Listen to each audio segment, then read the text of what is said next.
ഹരേ കൃഷ്ണ. എല്ലാ പേർക്കും മധുരാമൃതത്തിലേക്ക് സ്വാഗതം. ജയ്തു ജയ്തു ദേവോ ദേവകീ നന്ദനോയം, ജയ്തു ജയ്തു കൃഷ്ണോ വൃഷ്ണിവംശപ്രദീപഃ, ജയ്തു ജയ്തു മേഘശ്യാമള കോമളാംഗോ, ജയ്തു ജയ്തു പൃഥ്വീ ഭാരനാശോ മുകുന്ദ. ഹരേ കൃഷ്ണ. ജയ് ശ്രീകൃഷ്ണ. അപ്പോൾ ഇന്ന് ഒരു കഥയുമായിട്ടാണ് വന്നിരിക്കുന്നത്. കുറച്ച് നാളുകളായിട്ട് എന്നോട് ഒരാൾ ആവശ്യപ്പെട്ടിട്ടുണ്ടായിരുന്നു ജരാസന്ധൻ്റെ കഥ പറയുമോ എന്ന്. അപ്പോൾ അത് ആവശ്യപ്പെട്ട സമയത്ത് ഞാൻ കുറച്ച് തിരക്കുകളിലായിരുന്നു, യാത്രയൊക്കെ ആയിരുന്നു, തീർത്ഥയാത്രയൊക്കെ ആയിരുന്നു. അത് കഴിഞ്ഞിട്ട് പിന്നെ അത് വന്നു കഴിയുമ്പോൾ നമുക്കൊരു യാത്ര കഴിഞ്ഞ് വരുമ്പോൾ അതിൻ്റേതായ കുറച്ച് തിരക്കുകൾ പിന്നെ ഉണ്ടാകുമല്ലോ. അപ്പോൾ അങ്ങനെയും കുറച്ച് തിരക്കുകളിലായിപ്പോയിട്ട് ഇത് പറയാൻ കുറച്ച് വൈകിപ്പോയി. ഞാൻ ആദ്യമേ ക്ഷമ ചോദിക്കുകയാണ്. എന്നോട് ആവശ്യപ്പെട്ടിട്ട് കുറേ നാളുകളായി, ക്ഷമിക്കണം. അപ്പോൾ നമുക്കിന്ന് ജരാസന്ധൻ്റെ കഥയാണ് പറയാൻ പോകുന്നത്. ജരാസന്ധനെക്കുറിച്ച് നമുക്ക് ഏകദേശം നമ്മളെല്ലാ പേരും കേട്ടിരിക്കുന്നു പല രീതിയിൽ. അതായത് ഭഗവാൻ കൃഷ്ണനെ തോൽപ്പിച്ചത് ജരാസന്ധൻ തോൽപ്പിച്ചിട്ടുണ്ടെന്നും ജരാസന്ധനെ പേടിച്ച് ഭഗവാൻ ഓടി ഒളിച്ചിട്ടുണ്ടെന്നും ഇങ്ങനെ പല രീതിയിലുള്ള കഥകൾ നമ്മൾ കേട്ടിട്ടുണ്ട്. പക്ഷേ ശരിക്കും സത്യാവസ്ഥ എന്താണ് എന്നുള്ളത് ഭാഗവതത്തിൽ വളരെ വിശദമായിട്ട് കൊടുത്തിട്ടുണ്ട്. അപ്പോൾ മഹാഭാരതത്തിൽ പറയുന്നത്, മഹാഭാരതത്തിൽ യുധിഷ്ഠിരനാണ് ഭഗവാൻ ശ്രീകൃഷ്ണനോട് ചോദിക്കുന്നുണ്ട്, അല്ലയോ കൃഷ്ണ, ആരാണ് ഈ ജരാസന്ധൻ? അവൻ എങ്ങനെയാണ് ഇത്രയും ശക്തി ഉണ്ടായത് എന്ന്. അപ്പോൾ ഭഗവാനാണ് യുധിഷ്ഠിരന് ജരാസന്ധൻ്റെ കഥ പറഞ്ഞു കൊടുക്കുന്നത്. അതിൽ പറയുന്നുണ്ട്, പണ്ട് വളരെ വളരെ വളരെ കാലങ്ങൾക്ക് മുമ്പ് ബൃഹദ്രഥൻ എന്ന ഒരു രാജാവുണ്ടായിരുന്നു. അപ്പോൾ ആ രാജാവ് മഗധയിലെ കാശി രാജാവിൻ്റെ 2 പുത്രിമാരെയാണ് വിവാഹം കഴിച്ചിരുന്നത്. പക്ഷെ 2 പത്നിമാരുണ്ടായിട്ടും സന്താന ഭാഗ്യം ആ രാജാവിന് ഉണ്ടായില്ല. അങ്ങനെ സന്താനങ്ങളില്ലാതെ ഒരുപാട് യാഗങ്ങളൊക്കെ നടത്തി നോക്കി, പക്ഷേ ഒരു സന്താന ഭാഗ്യം കിട്ടിയില്ല. അങ്ങനെ ഇരിക്കുമ്പോഴാണ് കൊട്ടാരത്തിൽ തന്നെയുള്ള മന്ത്രി പറഞ്ഞിട്ട് അറിയുകയാണ്, അകലെ ഒരു കാട്ടിൽ ചണ്ഡകൗശികൻ എന്ന ഒരു താപസൻ വന്നിട്ടുണ്ടെന്നും ഒരുപാട് ദിവ്യശക്തികളൊക്കെ ഉള്ള താപസനാണെന്നും അദ്ദേഹത്തിനെ പോയി ഒന്ന് കണ്ട് ഈ ഒരു സങ്കടം അറിയിക്കണം എന്നുമുള്ള ഒരു ഉപദേശം കിട്ടിയിട്ട് രാജാവും രാജാവിൻ്റെ പത്നിമാരും മറ്റ് ഭടന്മാരും എല്ലാവരും ചേർന്ന് ആ കാട്ടിലേക്ക് പോവുകയാണ്. അവിടെ പോയിട്ട് രാജാവ് ചണ്ഡകൗശികൻ എന്ന താപസനെ കാണുന്നുണ്ട്. അപ്പോൾ അവിടെ രാജാവ് തൻ്റെ സങ്കടം, അതായത് തനിക്ക് പുത്രഭാഗ്യം ഇല്ല, പുത്രഭാഗ്യം എന്നല്ല പുത്രിഭാഗ്യവും സന്താനഭാഗ്യമേ ഇല്ല എന്നുള്ള ആ ഒരു സങ്കടവും തൻ്റെ രാജ്യം ഇനി അന്യം നിന്ന് പോകും എന്നൊക്കെയുള്ള ആ ഒരു വിഷമം ആ താപസനെ അറിയിക്കുന്നുണ്ട്. അപ്പോഴാണ് ഇത് പറഞ്ഞുകൊണ്ടിരിക്കുന്ന സമയത്ത് അവിടെ ഒരു മാവിൽ നിന്നും ഒരു മാമ്പഴം നിലത്തേക്ക് വന്ന് വീഴുകയാണ്. അങ്ങനെ ആ ഒരു മാമ്പഴം എടുത്തിട്ട് താപസൻ രാജാവിന് കൊടുത്തിട്ട് പറഞ്ഞു, ഇത് പത്നിയോട് കഴിക്കാൻ പറയൂ എന്ന് പറഞ്ഞു. അപ്പോൾ രാജാവ് അത് കേട്ട് സന്തോഷത്തോടു കൂടി തൻ്റെ പ്രശ്നത്തിനൊക്കെ ഒരു പരിഹാരം ആയി എന്നുള്ള ഇതിൽ തന്നെ സന്തോഷത്തോടു കൂടി തിരിച്ച് കൊട്ടാരത്തിലേക്ക് വന്നു. ഈ മാമ്പഴത്തിനെ പകുതിയായിട്ട് മുറിച്ചിട്ട് 2 പത്നിമാർക്കും കൊടുക്കുകയാണ്. അപ്പോൾ 2 പേരും സന്തോഷത്തോടു കൂടി തന്നെ അത് കഴിച്ചു. കുറച്ച് നാൾ കഴിഞ്ഞപ്പോൾ അവർ 2 പേരും ഗർഭിണികളായി. അപ്പോൾ ആ ഗർഭകാലമൊക്കെ വളരെ സന്തോഷത്തോടു കൂടി കഴിഞ്ഞു. പ്രസവിച്ചപ്പോഴാണ് എല്ലാവരെയും വളരെയധികം ദുഃഖത്തിലാഴ്ത്തിക്കൊണ്ട് ആ പത്നിമാർ ഓരോരുത്തരും പ്രസവിച്ചത് എന്ന് വെച്ചാൽ ഒരു കുഞ്ഞിൻ്റെ പകുതി ഭാഗമാണ്, നേർപകുതിയായിട്ടാണ്. അതായത് ഒരു കണ്ണ്, ഒരു കൈ, ഒരു കാല്, അങ്ങനെ നേർപകുതിയായിട്ടാണ് 2 പത്നിമാരും പ്രസവിച്ചത്. കുഞ്ഞിന് ജീവനുമില്ലായിരുന്നു. അത് ആ പ്രസവിച്ചതോടുകൂപ്പോൾ ഇവർക്കിത് കണ്ടിട്ട് ആകെ ഒന്ന് വിഷമമായിപ്പോയി. സങ്കടം സഹിക്കാൻ വയ്യ. അതുപോലെ തന്നെ ദേഷ്യമായി. ഇത്രയും നാൾ ആ ഒരു പൊന്നോമനയെ കാണാനായി കൊതിച്ച് കൊതിച്ച് ഇരുന്ന ആ ഒരു ഇതിൽ ആ നിരാശ ദേഷ്യമായി. ഇങ്ങനെ പറ്റിക്കപ്പെട്ടല്ലോ, ചതിക്കുമായിരുന്നോ എന്നൊക്കെയുള്ള ഒരു ദേഷ്യവും എല്ലാം കൂടെ കൊണ്ട് തന്നെ ഇവർ രണ്ടുപേരും ഈ കുഞ്ഞുങ്ങളെ ഉപേക്ഷിക്കാൻ തീരുമാനിച്ചു. അങ്ങനെ അവർ അത് കൊട്ടാരത്തിലെ പരിചാരികമാരുടെ കയ്യിൽ കൊടുത്തു വിടുകയാണ്. അപ്പോൾ പരിചാരികമാർ കുറച്ച് ദൂരത്തേക്ക് കൊണ്ടുപോയി ഈ 2 മാംസ കഷ്ണങ്ങളെ, മാംസം എന്ന് അത് കുട്ടിയുടെ ഒരു പകുതി രൂപമേ ഉള്ളൂ. അങ്ങനെ ആ 2 കഷ്ണങ്ങളെയും അവരങ്ങ് ഉപേക്ഷിക്കുകയാണ്. ആ സമയത്താണ് അപ്പോൾ ബൃഹദ്രഥ രാജാവിന് ഒരുപാട് സങ്കടമായി. അദ്ദേഹം ആകെ വിഷമിച്ചിരിക്കുകയാണ്. എല്ലാ പ്രതീക്ഷയും അസ്തമിച്ചു എന്നുള്ളതിലാണ് ഇരിക്കുന്നത്. അപ്പോൾ ആ സമയത്താണ് ജര എന്ന് പറയുന്ന ഒരു രാക്ഷസി ആ കാട്ടിലുണ്ടായിരുന്നു. അപ്പോൾ അവർ കാട്ടിൽ മാത്രമല്ല നാട്ടിലും ഒക്കെ ഇറങ്ങുന്ന ആളായിരുന്നു. അങ്ങനെ ജര ഇങ്ങനെ ഭക്ഷണമൊക്കെ തേടി മാംസം ബുക്കുമായിരുന്നു. എല്ലാ മനുഷ്യനെയും ഇതുപോലെ മാംസമൊക്കെ കഴിക്കുന്ന ഒരാളായിരുന്നു. അപ്പോൾ ജര ഇങ്ങനെ ആ കാട്ടിലിങ്ങനെ നടക്കുമ്പോഴാണ് ഇങ്ങനെ 2 മാംസ കഷ്ണങ്ങൾ ഇങ്ങനെ വേറിട്ട് കിടക്കുന്നത് കാണുന്നത്. അപ്പോൾ ജര വിചാരിച്ചു, ഇത് ഇവിടെ വെച്ചിപ്പം ഭക്ഷിക്കണ്ട, എന്നാൽ വീട്ടിൽ കൊണ്ടുപോയിട്ട് ഇതിനെ ഭക്ഷിക്കാമെന്ന് കരുതി ഈ 2 മാംസത്തിനെ എടുത്ത് ജര ചേർത്ത് വെച്ചു. വീട്ടിലേക്ക് കൊണ്ടുപോകാനാണ്. പെട്ടെന്ന് ജര ഞെട്ടിപ്പോയി. കാരണം ചേർത്ത് വെച്ചതും ഈ കുഞ്ഞ് കരയാൻ തുടങ്ങി. ജീവനായി കുഞ്ഞിനെ. അപ്പോൾ കുഞ്ഞിന് ജീവനുണ്ട്. കുഞ്ഞ് പെട്ടെന്ന് നോക്കി നിൽക്കുമ്പം തന്നെ വളർന്നിട്ട് നല്ലൊരു രാജകുമാരനായിട്ട്, ഒരു ഗർജനം പോലത്തെ കരച്ചിലൊക്കെ ആയിട്ട് ഒരു രാജകുമാരനായി പെട്ടെന്ന് തന്നെ. അപ്പോൾ ഈ ശബ്ദം കേട്ടിട്ട് ആ നാട്ടിലുള്ളവരും കൊട്ടാരത്തിലുള്ളവരും എല്ലാം ഓടി വരികയാണ്. അത്രയ്ക്കും വലിയ ഗർജനമായിരുന്നു ഈ കുട്ടിക്കുണ്ടായിരുന്നത്. അപ്പോൾ രാജാവ് ഉൾപ്പെടെ എല്ലാവരും വന്നു. അപ്പോൾ നല്ല ഭംഗിയുള്ളൊരു കുട്ടിയാണ്. അപ്പോൾ അത് കണ്ടിട്ട് എന്താണ് ഏതാണ് എന്നൊക്കെ ചോദിച്ചപ്പോൾ ജര പറഞ്ഞു, എനിക്ക് ഇവിടെ ഈ കൊട്ടാര പരിസരത്ത് തന്നെയുള്ള കാട്ടിൽ നിന്ന് കിട്ടിയതാണ്. 2 കുട്ടികളുടെ രൂപം ഉണ്ടായിരുന്നു, ഞാനിങ്ങനെ ചേർത്ത് വെച്ചപ്പോൾ ഇങ്ങനെ ആയി എന്നൊക്കെ ജര പറയുകയാണ്. അപ്പോൾ രാജകുമാരിമാർക്ക് അവർക്ക് മനസ്സിലായി തങ്ങൾ ഉപേക്ഷിച്ച ആ കുട്ടികളുടെ ആ ഒരു പകുതി ആയിട്ടുള്ള ആ മാംസമാണ് ഇതിപ്പോൾ ഇങ്ങനെ ആയത് എന്ന് അവർക്ക് മനസ്സിലായി. ഇത് തങ്ങളുടെ കുഞ്ഞാണ് എന്ന് മനസ്സിലായി. അവർ പെട്ടെന്ന് ആ കുഞ്ഞിനെ ഓടിപ്പോയി കെട്ടിപ്പിടിച്ചു. അപ്പോൾ അവർ രാജാവിനോട് കാര്യം പറഞ്ഞു, ഇങ്ങനെയൊക്കെ ആയിരുന്നു എന്ന് പറഞ്ഞു. അപ്പോൾ രാജാവിനും വലിയ സന്തോഷമായി. അപ്പോൾ ജര പറഞ്ഞു, ശരി രാജാവേ, അങ്ങയുടെ പുത്രനാണ്, അങ്ങ് തന്നെ കൊണ്ടുപോയി വളർത്തിക്കോളൂ. കാരണം ജര ആ നാട്ടിലും ആ കാട്ടിലും ഒക്കെ ആയിട്ട് അങ്ങനെ ജീവിക്കുകയാണ്. അപ്പോൾ രാജാവിനോടൊക്കെ വലിയ കാര്യമാണ് ജരയ്ക്ക്. അപ്പോൾ രാജാവിന് വലിയ സന്തോഷമായി. അപ്പോൾ ജരയ്ക്ക് കുറേ പാരിതോഷികങ്ങളൊക്കെ കൊടുത്തു, നാട്ടിലുള്ളവർക്കും എല്ലാം കൊടുത്തു. അങ്ങനെ ജരയാൽ സന്ധിക്കപ്പെട്ടവൻ എന്നുള്ള ആ ഒരു ഇതുകൊണ്ട് തന്നെ ആ കുട്ടിക്ക് ജരാസന്ധൻ എന്ന ഒരു പേരാണ് രാജാവ് നൽകിയത്. പക്ഷെ ജരാസന്ധന് ആ സമയത്ത് തന്നെ അവിടെ ചണ്ഡകൗശികൻ എന്ന താപസനും എത്തിയിട്ടുണ്ടായിരുന്നു.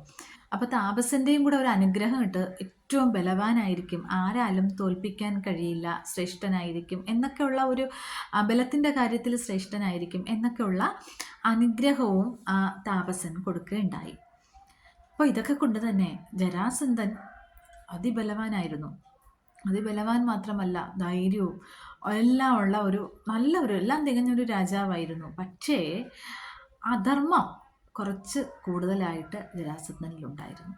അതായത് ജരാസന്ധന് തൻ്റെ ബലത്തിൽ വിശ്വാസം കുറച്ച് കടന്നു പോയി എന്നുള്ളതാണ്. കാരണം ആരെയും യുദ്ധത്തിന് വിളിക്കാനും ആരെയും തോൽപ്പിക്കാനും ഒക്കെ ഉള്ള ഒരു ഇത്. അപ്പോൾ അതൊരു അഹങ്കാരമായി മാറി.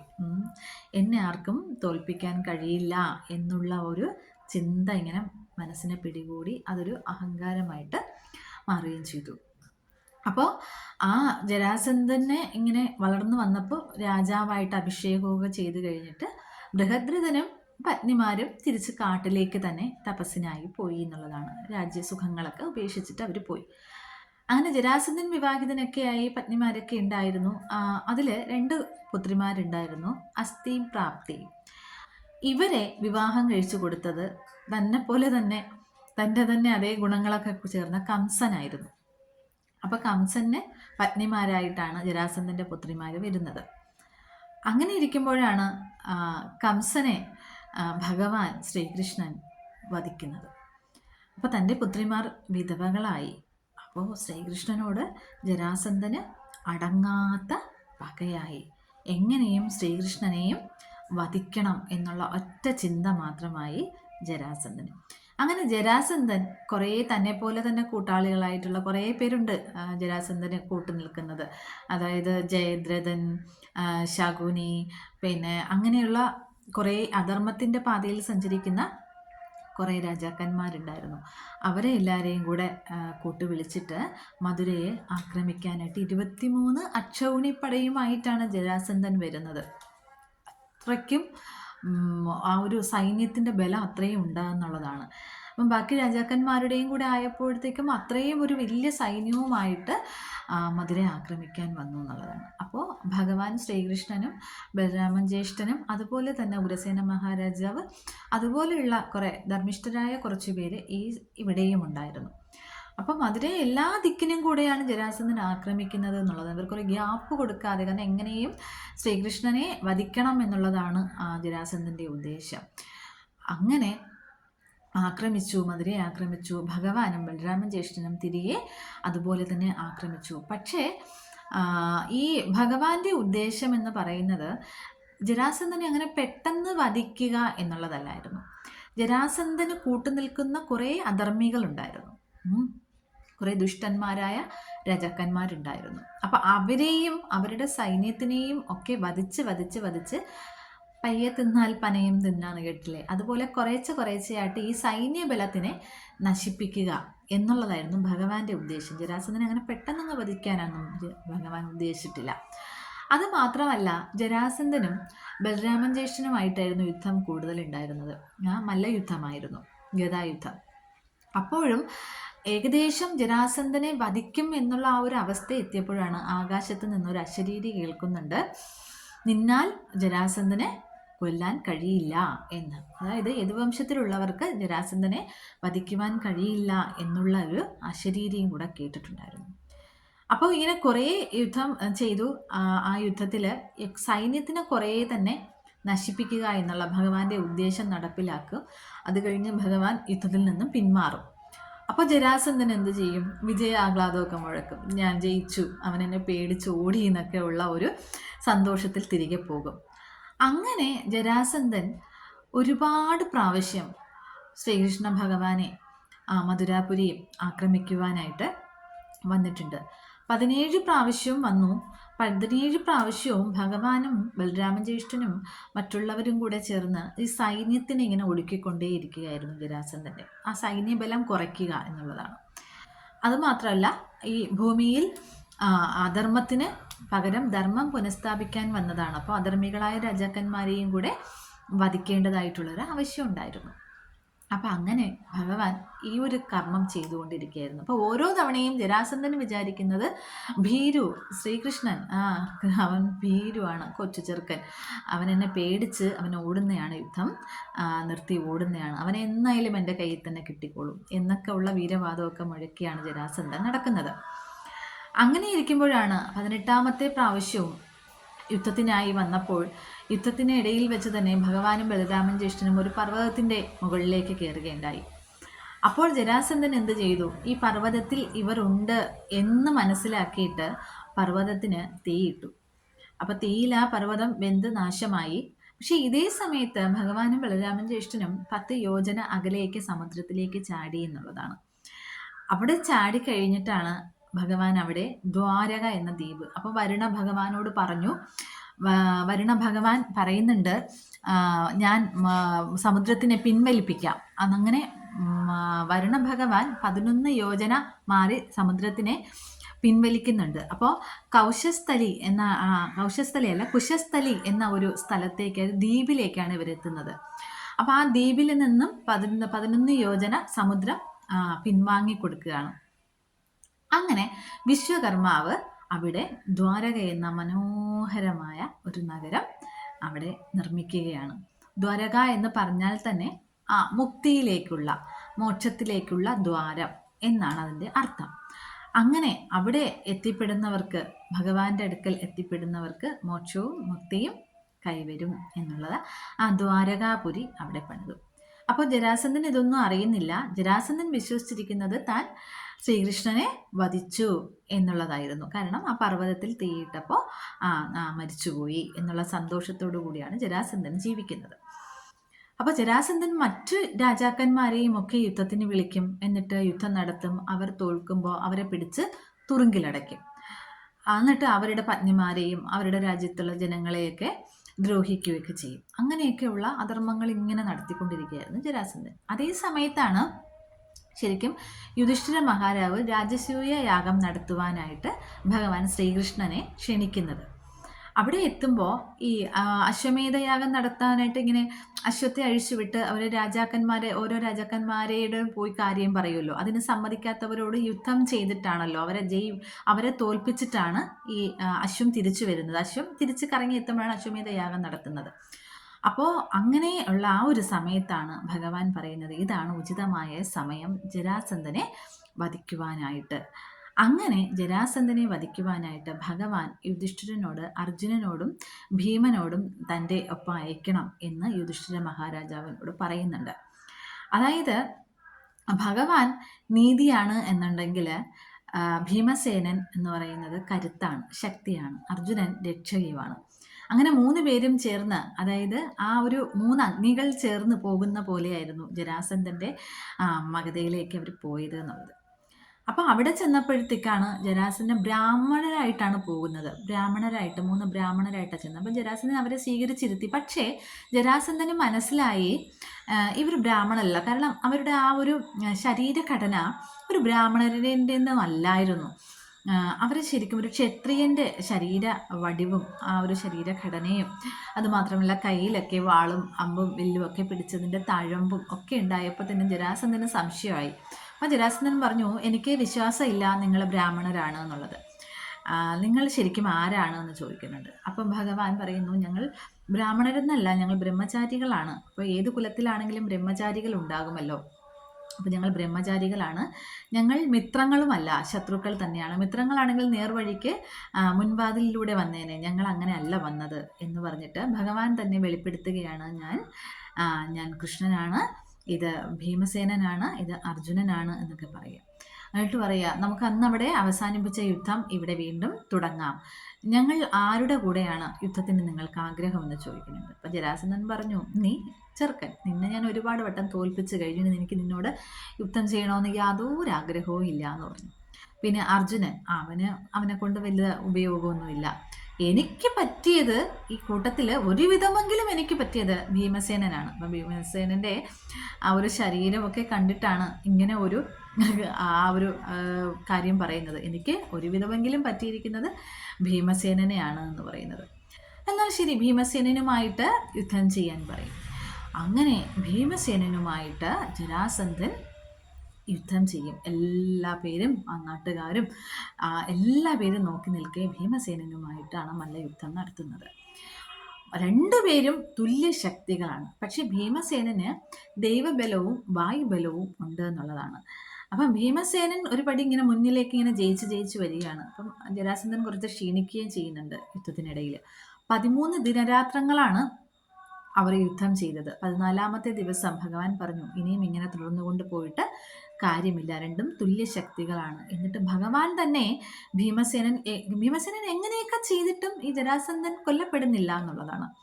ജരാസന്ധനെ വധിക്കുവാൻ കഴിയുന്നില്ല. ഭീമസേനൻ എത്രയൊക്കെ അടിച്ചിട്ടും ഉടച്ചിട്ടുമെന്നും പറ്റുന്നില്ല എന്നുള്ളതാണ്. അപ്പം ഭഗവാൻ അവിടെ നിന്നൊരു സൂചന കാണിച്ചു കൊടുക്കും. ഒരു പുൽക്കൊടിയെ നുള്ളി എടുത്തിട്ട് ഭഗവാൻ ഇങ്ങനെ 2ആയിട്ട് കീറി 2 വശത്തേക്ക് എറിഞ്ഞ് കാണിച്ചു കൊടുക്കും ഭീമസേനന്.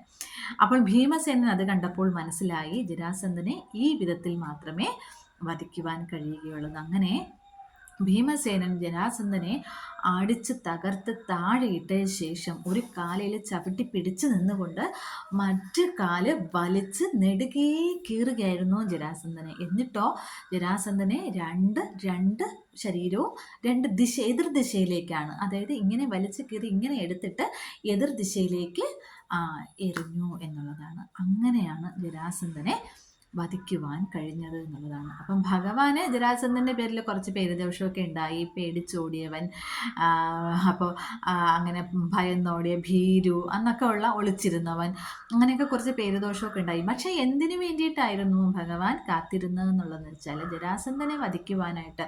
ഭഗവാന്റെ കൈ കൊണ്ട് വധിക്കപ്പെടാൻ പോലും യോഗ്യതയില്ലാത്ത ആളാണ് ജരാസന്ധൻ. അപ്പം ജരാസന്ധനെ വധിക്കേണ്ട കർമ്മം അത് വിധിച്ചിരുന്നത് ഭീമസേനനായിരുന്നു. അപ്പോൾ ആ ഒരു അവസരം വന്നാൽ മാത്രമേ ആ കാര്യം നടപ്പിലാക്കാൻ കഴിയുകയുള്ളൂ. ഓരോരുത്തർക്കും ഓരോ സമയം വിധിച്ചിട്ടുണ്ട്. ആ സമയം വരെ ഭഗവാൻ ഇങ്ങനെ വെയിറ്റ് ചെയ്യും, അതിന് വേണ്ടിയിട്ട് വെയിറ്റ് ചെയ്യും. അപ്പം അതുപോലെയായിരുന്നു ജരാസന്ധന്. ആദ്യത്തെ യുദ്ധത്തിന് തന്നെ ഭഗവാനെ വധിക്കാമായിരുന്നു, പക്ഷെ അത് ചെയ്തില്ല എന്നുള്ളതാണ്. അധർമ്മികളായ ഒരുപാട് രാജാക്കന്മാരെയും ഈ ഭൂമിയിൽ നിന്ന് തുടച്ചു നീക്കേണ്ടതായിട്ടുള്ള ആവശ്യമുണ്ടായിരുന്നത് കൊണ്ട് ഭഗവാൻ കാത്തിരുന്നു ജരാസന്ധനെ വധിക്കുവാനായിട്ട്. ഇങ്ങനെ അതിബലവാനായ ജരാസന്ധനോട് യുദ്ധം ചെയ്ത് ഭീമസേനനാൽ ജരാസന്ധനെ വധിച്ചു എന്നുള്ളതാണ്. അങ്ങനെയാണ് ജരാസന്ധന് അങ്ങനെ വധിച്ചിട്ടാണ് മോക്ഷം കിട്ടിയത് എന്നുള്ളത്. മോക്ഷം ഒന്നും പറയുന്നില്ല ഇതിൽ. പക്ഷെ ജരാസന്ധനെ ഭഗവാന്റെ കൈകൊണ്ട് വധിച്ചിരുന്നുവെങ്കിൽ മോക്ഷം കിട്ടിയേനെ. പക്ഷെ അത് ഉണ്ടായില്ല എന്നുള്ളതാണ്. അപ്പോൾ അങ്ങനെ ഇതാണ് ജരാസന്ധൻ്റെ കഥ. അപ്പം ജരാസന്ധനെ ഭഗവാൻ പേടിച്ചിട്ടൊന്നുമില്ല. എല്ലാത്തിനും ഓരോരോ ലക്ഷ്യങ്ങൾ ഭഗവാൻ ഉണ്ടായിരുന്നു എന്നുള്ളതാണ്. ആ തീരുമാനം നടപ്പിലാക്കാനായിട്ട് കുറച്ച് കാലതാമസം ഉണ്ടാകും, അത്രയേ ഉണ്ടായിരുന്നുള്ളൂ. ഭഗവാനെ ജയിക്കാനായിട്ടൊന്നും ഈ ഭൂലോകത്തിൽ ആരുമേ ഉണ്ടായിരുന്നില്ല എന്നുള്ളതാണ്. ഏതൊക്കെ രീതിയിൽ വരം സമ്പാദിച്ചാലും ഭഗവാൻ അതുക്ക് മേലെ പോയിട്ട് അവനെ വധിക്കും എന്നുള്ളതാണ് സത്യം. ഹരേ കൃഷ്ണ. എല്ലാവർക്കും ഭഗവാന്റെ അനുഗ്രഹം ഉണ്ടായിരിക്കട്ടെ. അപ്പോൾ ഇതാണ് ജരാസന്ധ വധത്തിൻ്റെയും ജരാസന്ധൻ്റെ ജനനവും ഒക്കെയുള്ള ആ ഒരു കഥ. ഹരേ കൃഷ്ണ.